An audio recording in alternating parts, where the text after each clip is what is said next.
So, what I would like to do in our time together is to share a little bit with you about the commodity of faith and spirituality, to share a bit of my story to help you know what my journey has been. And I'm so grateful to Linda for having me here, but I'm also grateful, Linda, for you beginning the conversation by saying this is not about religion. This is not about proselytizing you to any particular faith tradition or belief system, but it really is about using what you have in order to move forward and be your best self in the world.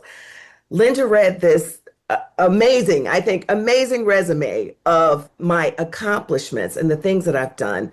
But those things pale in comparison to the faith that I have needed in order to move through my life. I am an individual who is the youngest of 10 children who came from a small, small little town called Waterford, Mississippi. And I grew up during the mid 60s, during the civil rights movement, just after really a lot of laws were passed. The Voting Rights Act was passed, but I grew up seeing signs that said white only, colored only, because they had not taken those signs down. Now, why is that important for me to share that? Because it will help you to understand who I am and the faith that it took for me to keep going through this life's journey, despite the obstacles, despite what the world told me in terms of who I should be and how I should show up in life. I have had things to happen to me in the last 5 years that would have tested anyone's faith. Not only was there COVID, not only was I out there, protesting around the George Floyd murder, but my church was burned down in a hate crime. But that didn't stop me from living my faith and living my truth. And I want to share with you today, whatever it is that you are building in terms of your relationship with your business, whatever it is you are dealing with in terms of relationship with your family or just in your personal life, it is your faith and your spiritual practice that will help you to move forward. So I want to begin by asking you a question, and I don't want you to think too deeply about it. I just want you to write the answer to it, the first thing that comes to mind. I'd love for you to share, what is one belief that governs how you live and lead? Just really quickly, what is a belief that you have that governs how you live and lead? So take just a few moments to write that down. If you'd like to share it in the chat, that would be awesome. But you can also write it down and hold it for later, because at the end of this presentation, we'll also have time for Q&A.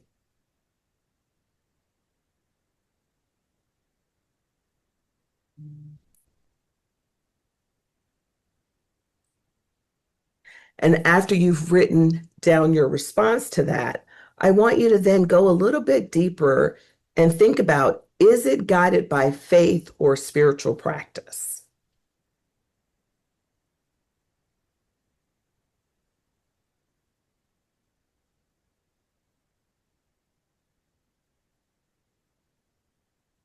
Okay, I want you to just hold that there for a moment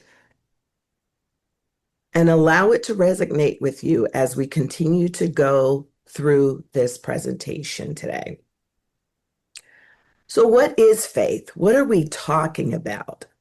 Well, for me, because I am a pastor and I happen to be a Christian pastor, one of the things that I think about when I think about faith is that faith is the substance of things hoped for and the evidence of things not seen. But faith, if I put it in my own words, is really about trusting in future outcomes despite the present circumstances. So I will give you an example of faith for me. When our church was burned down, and it was burned down in a hate crime, we wondered how on earth would we rebuild this church? We didn't have the money to rebuild it. It is a very small congregation. So, how would we actually get through building this church? Where would we get the funds from?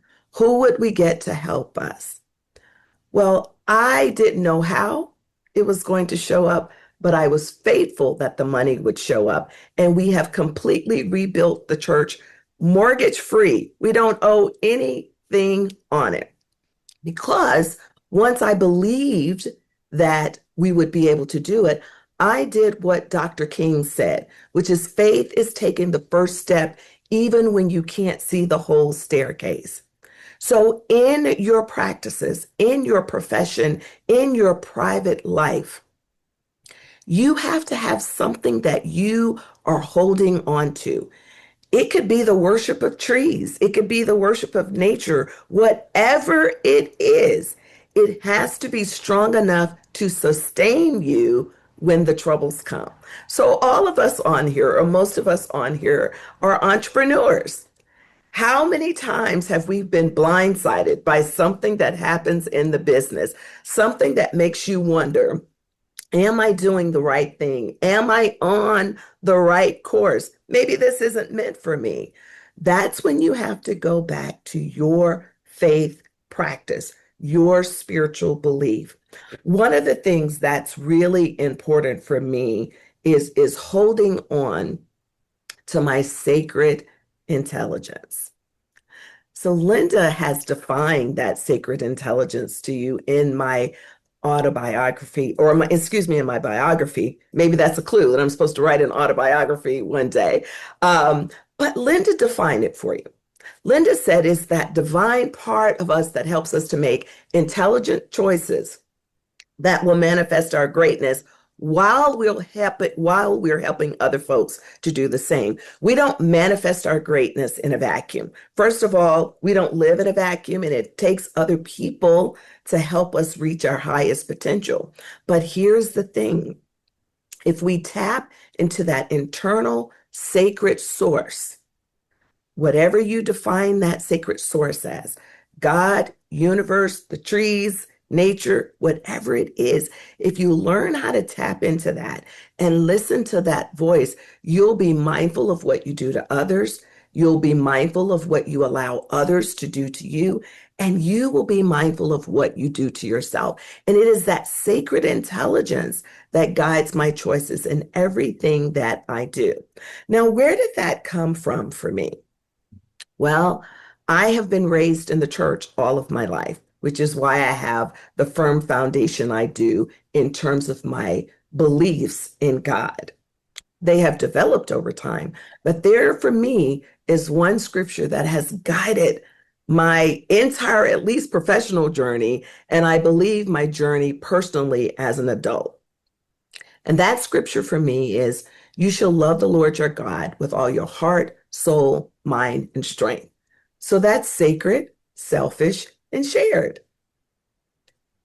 It's just that simple. Whatever your guiding beliefs are, whatever practices you hold, think about how you are using them. And we'll talk a little bit more about this later. How do you use it to guide you in the work that you do? So for me, sacred intelligence was a name that was given to me by a coach who has turned friend. And we were just kind of thinking about, how do I merge the best of being a psychologist and a pastor together? So I'll give you a little bit of backdrop on this name, sacred intelligence. For me, when I was called to the ministry, I was a psychologist and had been practicing for years. And I know Linda will understand this, and some of the rest of you may understand this.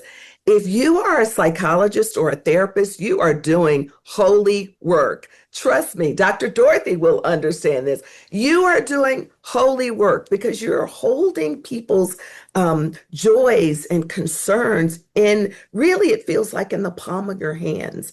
And you have to be able to tap into something greater than yourself to help people move through what they are going through at a given time and place. So a coach actually gave me my name of Sacred Intelligence. We were working together, and I said to her, I want something for my practice that really brings together these two loves. I love psychology and coaching and moving people to the next level. And I also love that which is holy and spiritual. And with that, though, is sacred intelligence, but is sacred, selfish, and shared. If you look at it as a Venn diagram, you will see that all of those things overlap. You can't just have a sacred relationship. You can't just have a selfish relationship, and you can't just have a shared. They all overlap to bring you into sacred intelligence.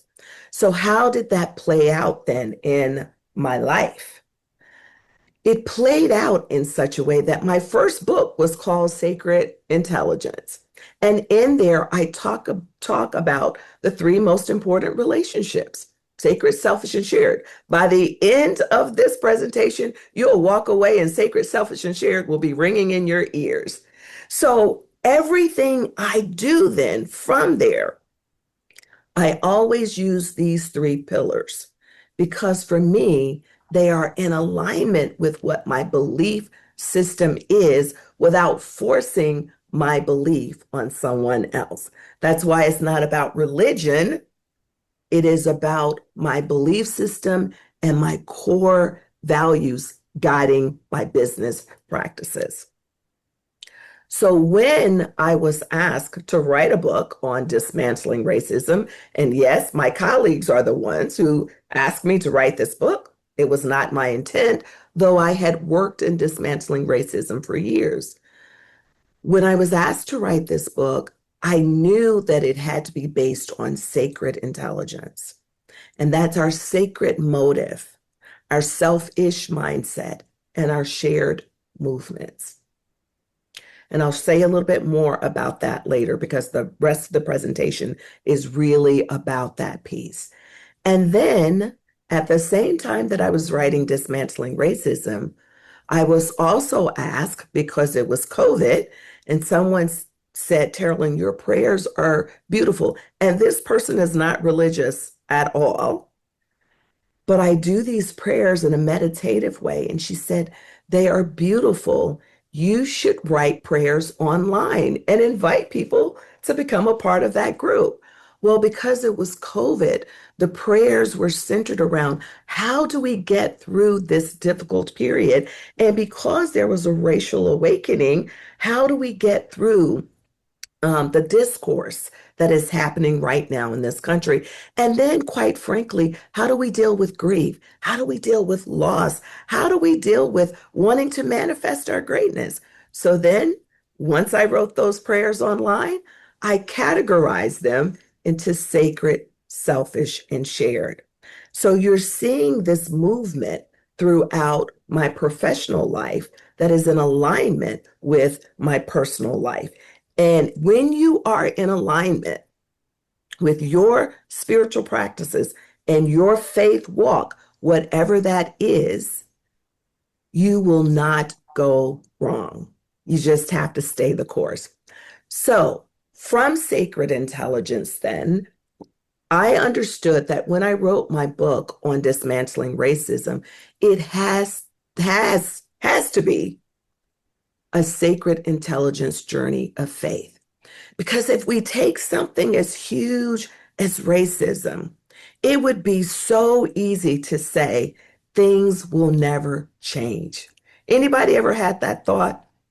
Anybody ever said, there's not much I can do to dismantle racism? I'm just one person. Or there's not much I can do to change the world as it relates to LGBTQIA issues or gun control or whatever your thing is. And that's why I want to use the model that I have in that book to share with you how you can allow your faith belief and your faith practices to guide you and show up and manifest your greatness in the world.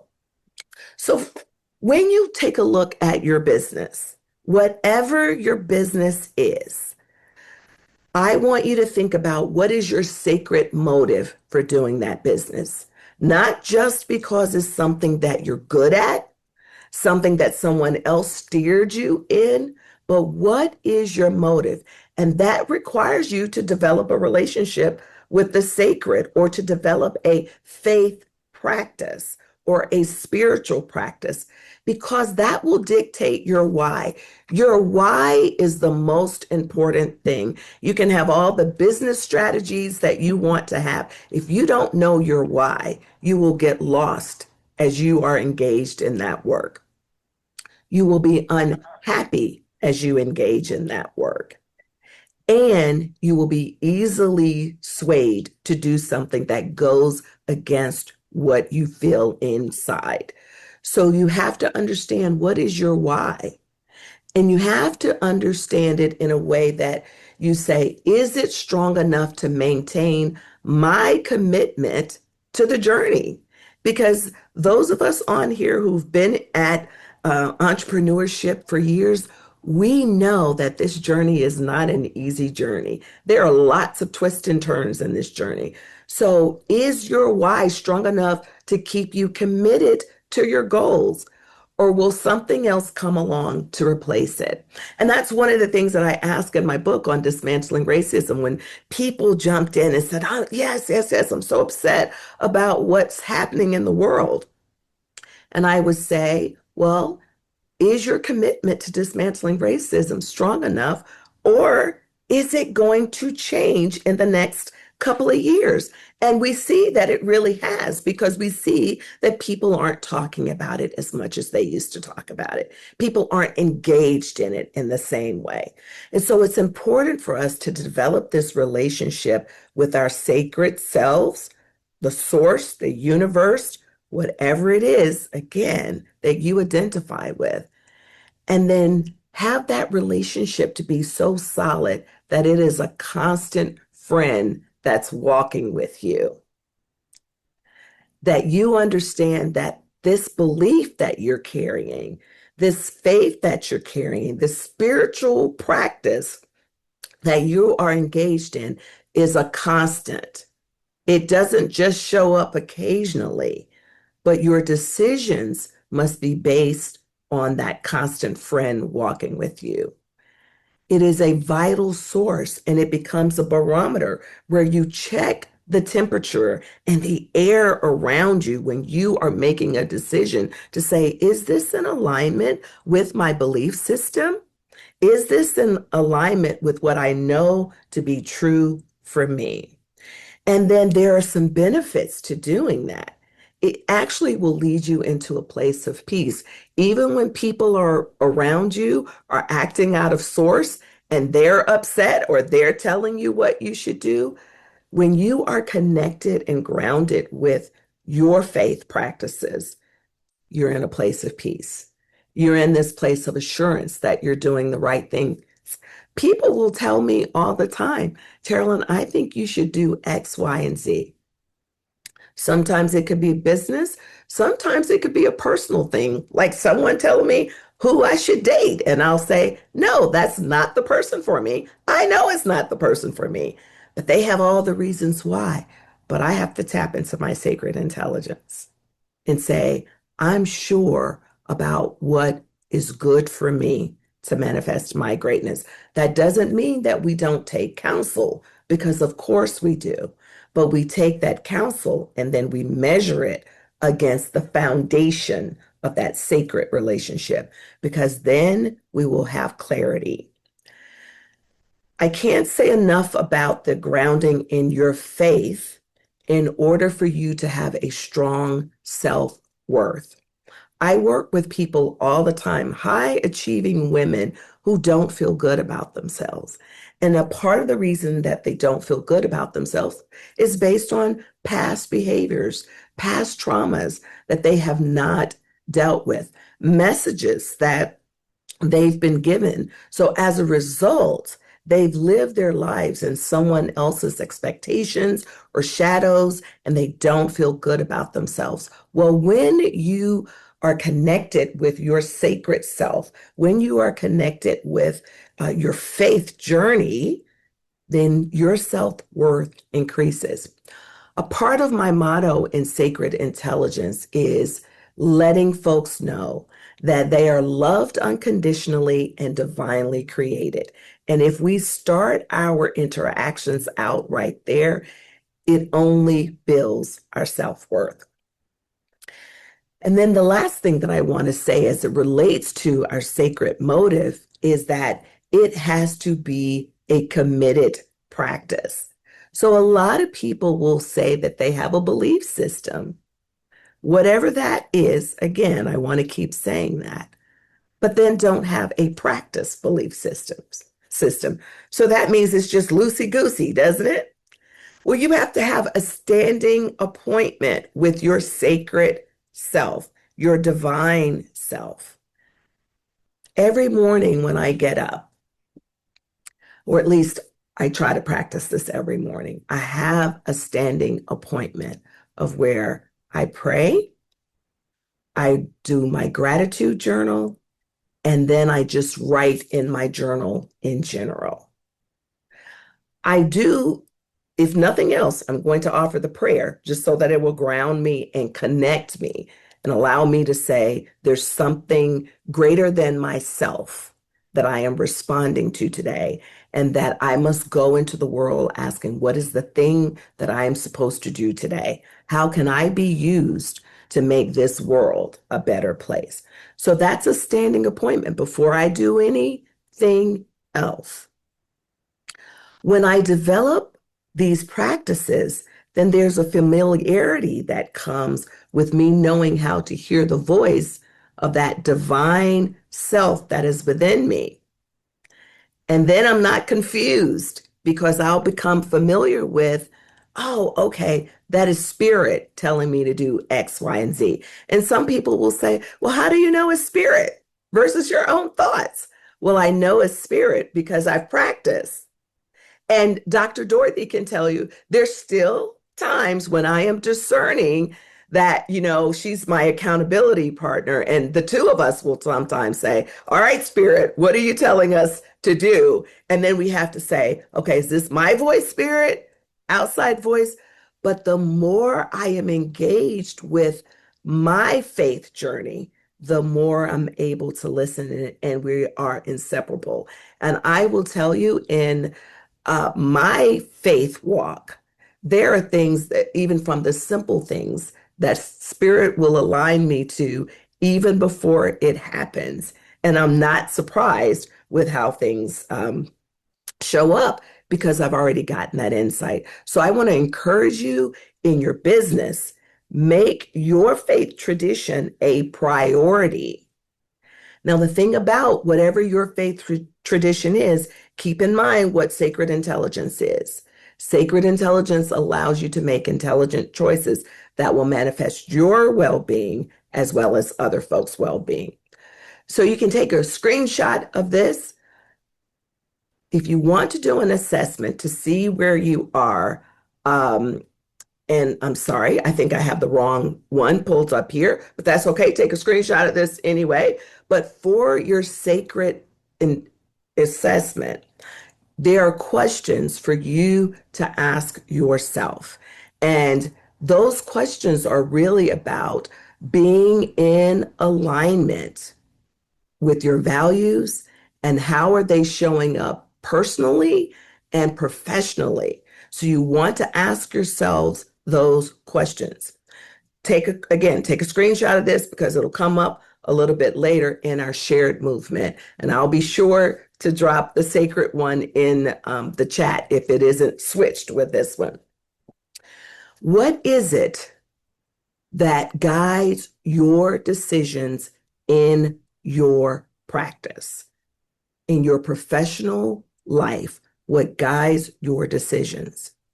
Do you make decisions based on your sacred relationship?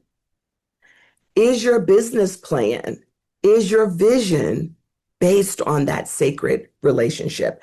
And that is so important for you to know, okay?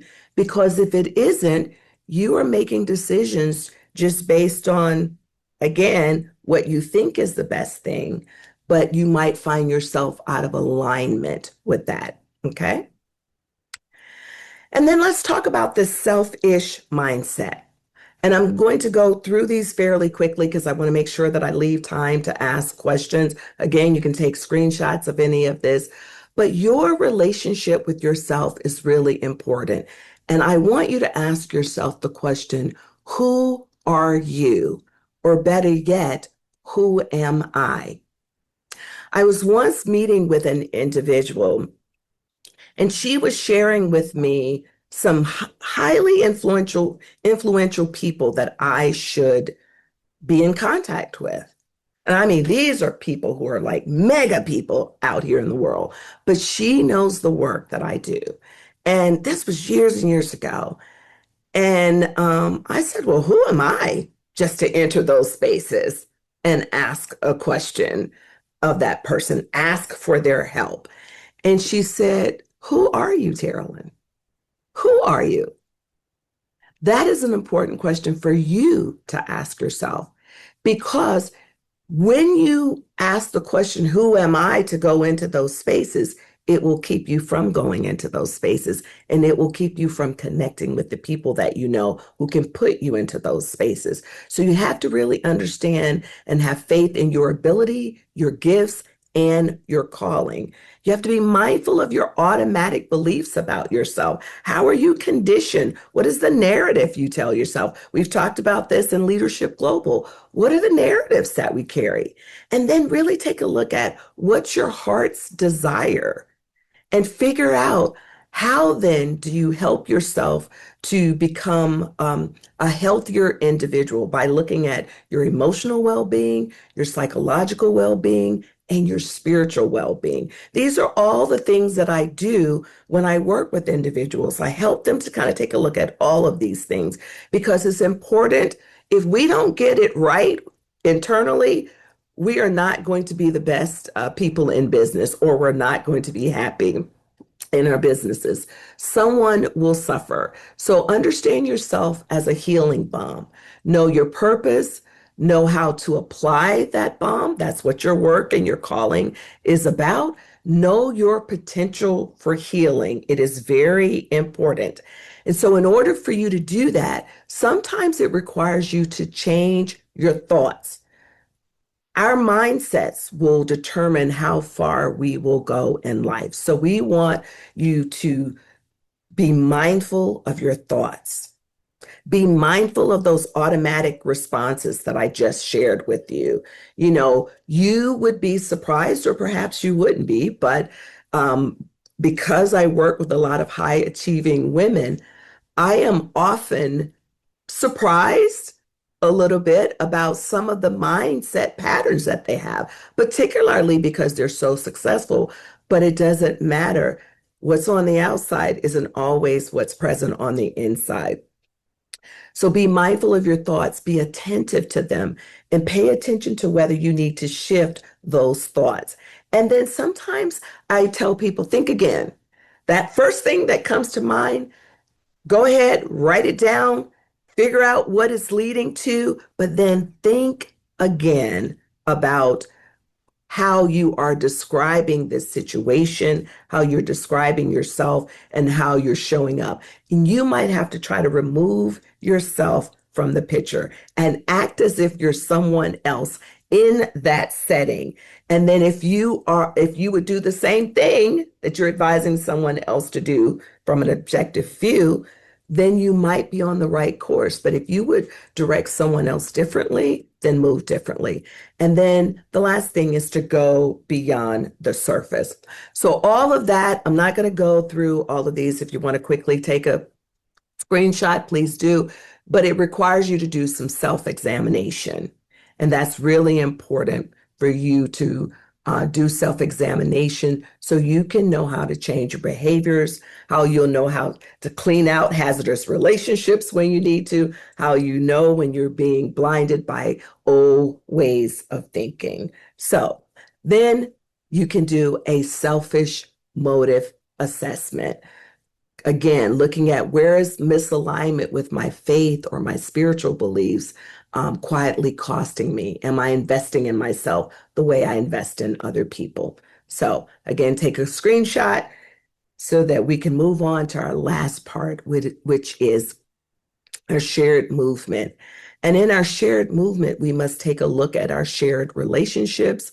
I want you to understand that what you do matters. We don't do anything in a vacuum. Every decision that we make has a consequence and an impact for someone else. We have to be able to trust in others in our shared movement because I couldn't do the work of dismantling racism. I couldn't do the work even of coaching if I didn't have a community of people walking along beside me. We have to have commitment allies. When you are engaged in your business, you have to have people who are willing to walk alongside you to say, I want the best for you. One of the things that Linda does is that she champions you. She is a big champion of whatever it is that you are engaged in with helping you to figure out how do I move forward in this. So she's an ally to all of us. And then there's a reciprocity, right? It's not about take, but it's finding out how can we give as well to other individuals. But a part of this shared movement for you is understanding that you have a calling. This isn't just a business for you. This isn't just something that you do just to get by. This is a calling for you so that you can leave that legacy in the world. And I want to leave you with this understanding that you are poised to do the work that you've been called to do. So this is from the last chapter of my Dismantling Racism book, but the beautiful thing about having a practice and about having a faith and aligning that with my business, everything I do can translate into something else that I'm doing. I don't have to stick to the same thing. So, whatever you're doing in your business, there are going to be frustrating times, but you must be patient. Be patient and know that you're moving in the right direction if it's in alignment. Then you must be oblivious to those outside voices or even the internal voices that are telling you that this is not the right thing to do, or that's telling you to go in a direction that you know you're not meant to go in. And then know that when you're doing your business, that you must allow your vision to incubate. There must be a place where you're baking, turning over things to make sure that you're adding the right ingredients or that you're nurturing it in the right way. And then you have to share that dream and vision with other people. Enjoy. If you've gotten to a point in your business where you're not enjoying yourself, you're in the wrong business. And then the last thing is to be dedicated to that business. And so there's a shared movement assessment. It's the same as you had before. Again, I will put the other one in the chat for you, but I do want you to be able to assess where you are at any given time.